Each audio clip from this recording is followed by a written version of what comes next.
আসসালামু আলাইকুম আপুরা, শুভ সকালের অনেক অনেক শুভেচ্ছা জানিয়ে নতুন আরো একটি ব্লগ শুরু করলাম। আশা করি আমার আজকের ব্লগটিও তোমাদের কাছে খুব ভালো লাগবে। তো তোমরা সবাই কেমন আছো? আমরা তো আলহামদুলিল্লাহ খুব ভালো আছি। আর এই দেখো, সকালবেলায় আজকে ডাল চচ্চড়ি করব, না ডাল ভুনাই করতে পারি। তো এই যে ডাল নিয়ে নিয়েছি, আর পাতলা ডাল কি রান্না করব, মানে কি যে করবো এখনো বুঝতে পারছি না, তবে ডাল দিয়ে কিছু একটা রান্না করব। কালকে তো বাসা থেকে এসেছি, আসার পর ওই যে যা যা তরকারি ভাজি আম্মু দিয়ে দিয়েছিল সেগুলো শেষ করেছি। আর আজকে হচ্ছে বাসার প্রচুর কাজ আছে, কি বলবো, আর বললে শেষ করা যাবে না, এত পরিমাণ কাজ। মানে এই বাসা থেকে আমার মনে হয় কোথাও যাওয়া হারাম হয়ে গেছে। যেখানেই যাই আসার পরে মেজাজটা এত খারাপ হয়। প্রত্যেকটা কাপড় চোপড়, এই যে এগুলো সব কাপড় আমি ধুয়ে রেখে গিয়েছিলাম, তোমরা কিন্তু দেখেছিলে। তো সেই সব কাপড় চোপড় এগুলো একটু ভালো আছে, আর যেগুলো নষ্ট হয়েছে সেগুলো সব আবার ভিজিয়ে দিলাম বালতিতে করে। এক গাদা কাপড় চোপড় ভেজালাম, আর এদিকে বাইরে তো আসছে বৃষ্টি। মানে কি করব, কোন দিকে যাব আমি বুঝতে পারছি না। তো চলো সারাটা দিন সঙ্গেই থাকো, দেখতে থাকো।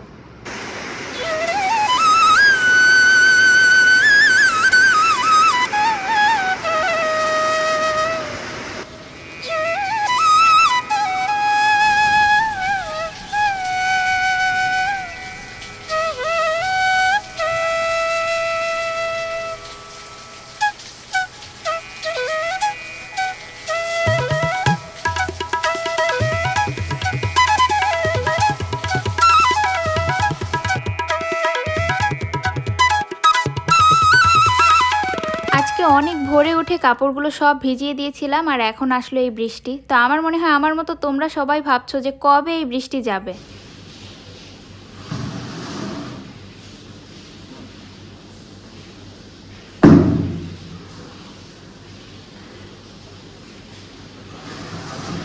আপুরা, বাইরে প্রচুর বৃষ্টি পড়ছে, এর ভিতরে দেখো আমি এই পরিমাণ কাপড় ভিজালাম।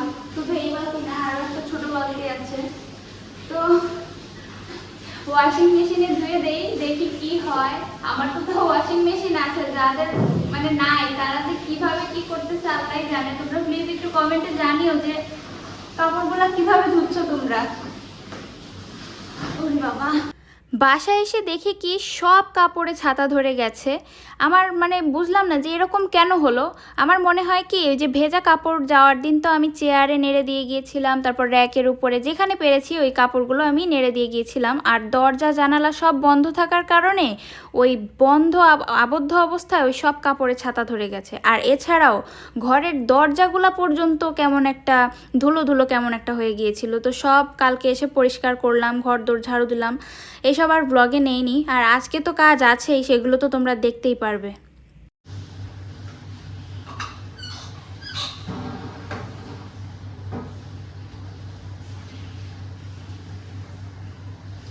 আপুরা, নতুন একটা মাজনি বের করলাম। এটা কিন্তু কিনেছিলাম বেশ অনেকদিন আগেই, এখনো পর্যন্ত ইউজ করা হয়নি, তো আজকে ইউজ করব।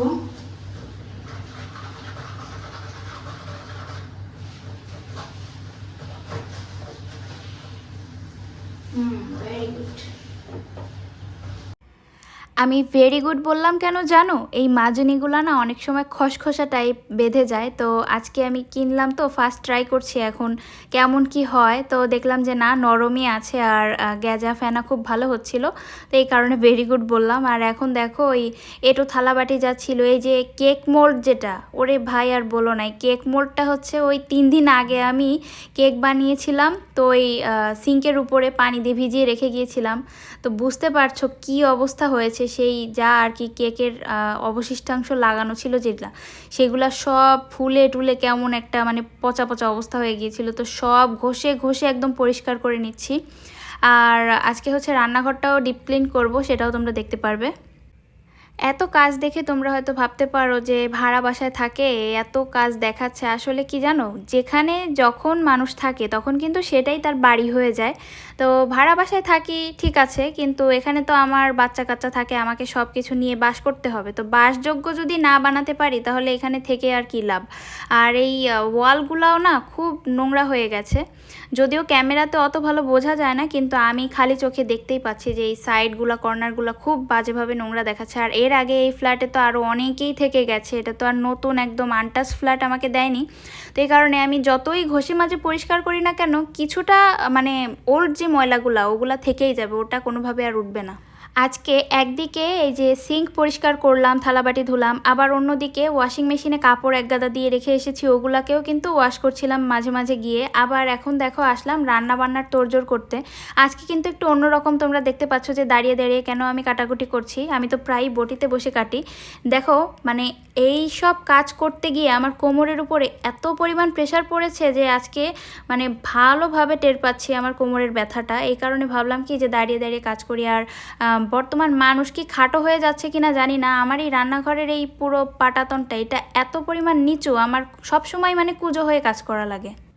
আমাকে কিন্তু আল্লাহ দিলে তোমাদের ভাইয়া সব কিছুই কিনে দিয়েছে রান্নাবান্নার ক্ষেত্রে যা যা লাগে, যেমন ফোল্ডিং বটি আছে, মানে দাঁড়িয়ে দাঁড়িয়ে যে কাটাকুটি করা যায় যে বটিগুলো, ওগুলো আছে। তারপর চপার, হ্যান্ড চপার বলে, ওগুলাও আছে, সব কিছুই আছে। কিন্তু এই যে উপরের যেই স্ল্যাব বলে, এটাকে আমি মনে হয় পাটাতন বলেছি, তো এই স্ল্যাবটা এত পরিমাণ নিচু যে ফোল্ডিং বটি আমি এখানে সেট করে যে কাটাকুটি করব সেই উপায় নেই। এই দেখো আমি পেঁয়াজটাকে কাটছিলাম, তাও সেই কুঁজো হয়েই কাটছিলাম।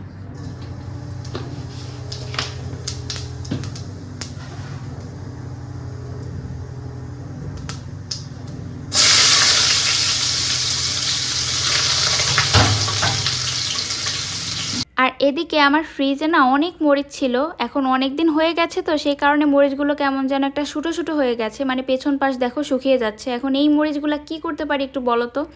আর তোমাদের সাথে কথা বলতে বলতে কিন্তু আমি ডালটা কিন্তু বসিয়ে দিচ্ছি, আর প্রথমেই একবারে পেঁয়াজ মরিচ দিয়েই তারপরে রান্না করে ফেলবো, আর পরে আর বাগার দিব না।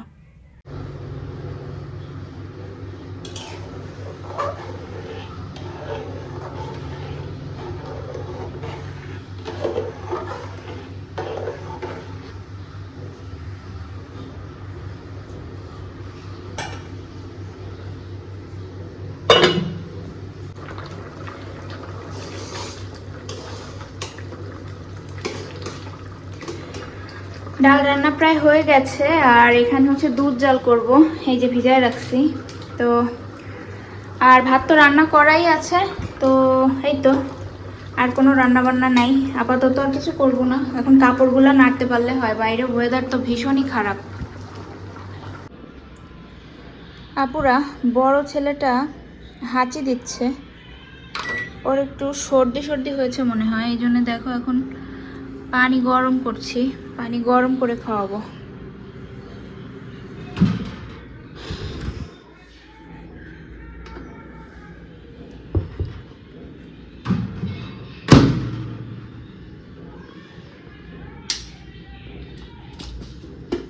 সুইচটা খুলেই রাখি, দেয়া থাকলে আবার আমার ছেলেরা কখন চাপ দিয়ে বসে।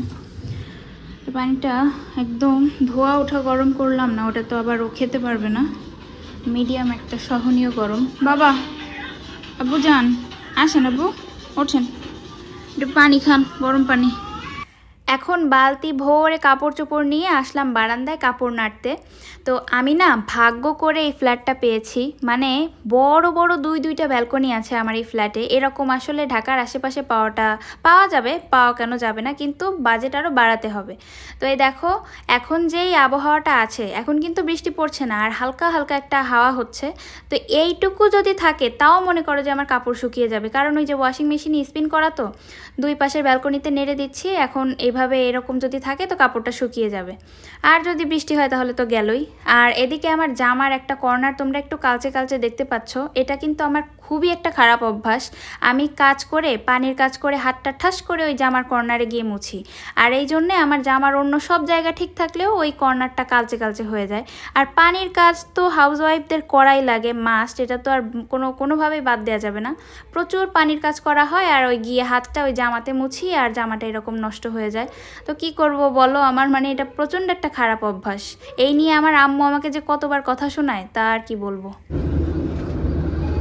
আপুরা দেখো, আমরা তো ঘরে বসে বসেই গালাগালি রাগারাগি করতে পারছি, কিন্তু যারা দিনমজুর বা দিন আনে দিন খায় তাদের কতটা কষ্ট হচ্ছে এই বৃষ্টিতে, তবুও কিন্তু তারা হাসি মুখে কাজ করে যাচ্ছে। এই দেখো একজন, আমার মনে হয় উনি গরু পালে।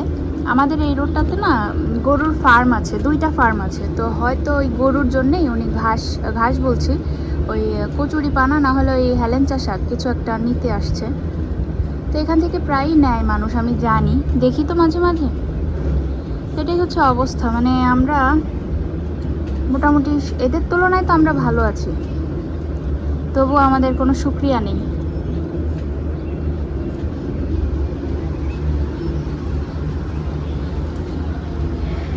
আপুরা, এই দেখো আজকে দুপুরে খাবার নিয়ে আসছি। এখানে আছে হচ্ছে ডিম ভাজি, তারপর ভাত, আর হচ্ছে ভুনা ডাল। তো এই হচ্ছে দুপুরের খাবারের মেনু আমার আজকের।